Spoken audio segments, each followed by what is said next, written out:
উত্তরবঙ্গ থেকে রাজ্যে শুরু হচ্ছে ভোট প্রক্রিয়া। চতুর্থ দফায় ভোট হবে পশ্চিম বর্ধমান জেলায়। পশ্চিম বর্ধমান জেলার দুটি লোকসভা কেন্দ্র আসানসোল এবং বর্ধমান দুর্গাপুর লোকসভা কেন্দ্র ছাড়াও আরও বেশ কয়েকটি জায়গায় নির্বাচন রয়েছে। আর তার আগে জোরদার চলছে রুট মার্চ। কেন্দ্রীয় বাহিনী রুট মার্চ করে এলাকা ডমিনেশন যেমন চালাচ্ছে তেমনভাবেই ভোটারদের সাহস যোগাচ্ছে।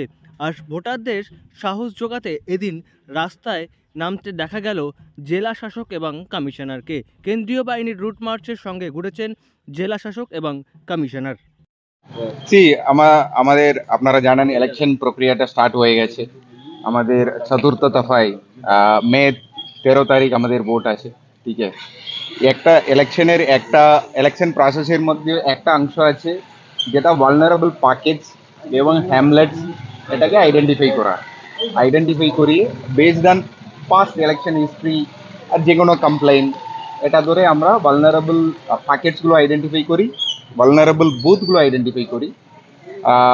ওখানে আমাদের টিমগুলো, যেরকম আমাদের ছোটা কোম্পানি এখন আছে আমাদের ডিস্ট্রিক্টে, এটা গত মানে এক মাস ধরে ওরা ঘুরছেন এলাকায় এলাকায়। এদিন আসানসোলের দিলদার নগর এলাকায় কেন্দ্রীয় বাহিনী রুট মার্চ চালিয়েছে।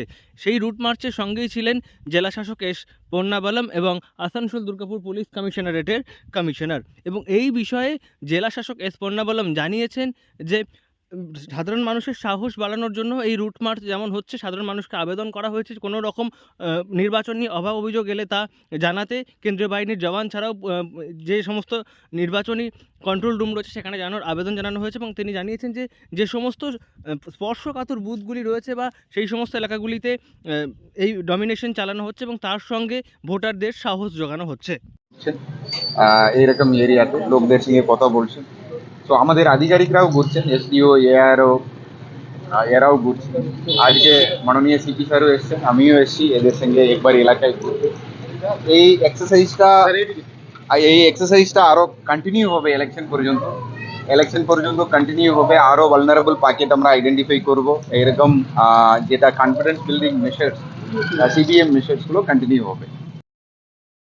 প্রসঙ্গত পশ্চিম বর্ধমান জেলায় এই মুহূর্তে রয়েছে 6 কোম্পানি কেন্দ্রীয় বাহিনী, যেগুলি বিভিন্ন থানার অধীনে রয়েছে এবং জেলার বিভিন্ন জায়গাগুলিতে তারা রুট মার্চ করছেন। এবং একই সঙ্গে এদিন জেলাশাসক এবং কমিশনার সেই রুট মার্চে যোগ দেওয়ায় ভোটারদের মনোবল যে আরও বেড়েছে তা বলার অপেক্ষা রাখেন। এবং জেলাশাসক জানিয়েছেন যে এখনও পর্যন্ত ভোটারদের তরফ থেকে সেই অর্থে অসুবিধার কোনো অভিযোগ আসেনি।